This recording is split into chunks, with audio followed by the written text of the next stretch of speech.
আমাৰ ইয়াত কেনেকৈ স্থান ল'ব পাৰিব তেওঁলোক ইয়াত থাকিবই নোৱাৰে ইয়াত বসবাস কৰিবলৈ যাব লাগিব নহ'লে আমি ইয়াত থাকিব নিদিওঁ বাংলাদেশী হুঁচিয়াৰ হুঁচিয়াৰ হুঁচিয়াৰ বাংলাদেশী ঘূৰি যাওঁ ঘূৰি যাওঁ ঘূৰি যাওঁ বাংলাদেশী ঘূৰি যাওঁ আমাৰ গোটেইকেইজন তেওঁলোকৰ লগত ব'ল থকা দিয়া নহ'ব অধিকাৰ নাই ইয়াত বাংলাদেশ তেওঁলোকে জাতীয় পতাকা ৰখ এইটোৱে জাতীয় পতাকা ৰখ আৰু আনকি কৈছে মোহন বাগানী জিন্দা আছে এনেকুৱা বাংলাদেশী আমাৰ ইয়াত কেনেকৈ স্থান ল'ব পাৰিব তেওঁলোক ইয়াত থাকিবই নোৱাৰে ইয়াত বসবাস কৰিবলৈ ঘূৰি যাব লাগিব নহ'লে আমি ইয়াত আমাৰ আৰু কেইজনমান তেওঁলোকৰ লগত যোৱা যাতে নগাঁও পাৰ হৈ যায় ইয়াত কোনো থাকিব নোৱাৰে বিশেষকৈ চামগুৰি কোনো থাকিব নোৱাৰে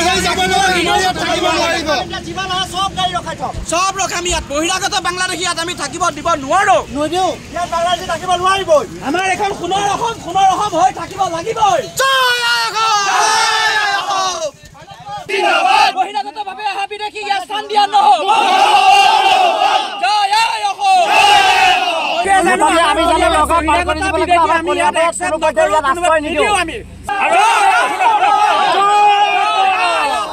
পাইছে তলে ঘূৰি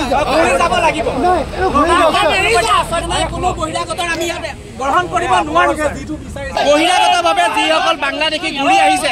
বিচ্ছিন্ন বিচ্ছেদ কৰাৰ পাছত তেওঁলোক আহি আমাৰ কলিয়াবৰত সোমাইছে আমি কোনোপধ্যে এইটো গ্ৰহণযোগ্য হিচাপে আমি ল'ব নোৱাৰোঁ আমাৰ ইয়াত বাংলাদেশী কোনো থাকিব নোৱাৰিব বহিৰাগত বাংলাদেশী থাকিব নোৱাৰিব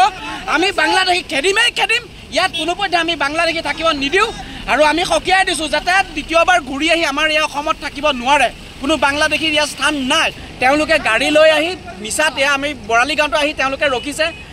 আমাৰ প্ৰশাসনকো আমি খবৰ দিছোঁ তেওঁলোকে আহি তেওঁলোকক ইয়াৰ পৰা আঁতৰাই নিছে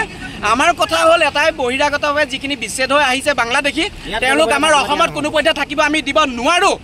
আৰু নিদিওঁ নোৱাৰে কোনোপধ্যে থাকিব নোৱাৰে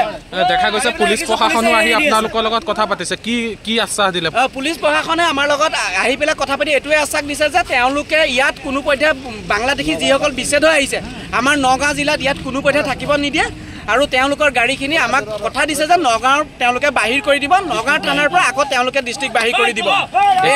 এতিয়া গাড়ীসমূহ ক'লে লৈ গৈছে এয়া নগাঁও ডিষ্ট্ৰিক্ট নগাঁও টাউন পাৰ কৰি পেলাই প্ৰতিখন ডিষ্ট্ৰিক্ট পাৰ কৰি পেলাই তেওঁলোকে লৈ যাব প্ৰশাসনে জয় অসম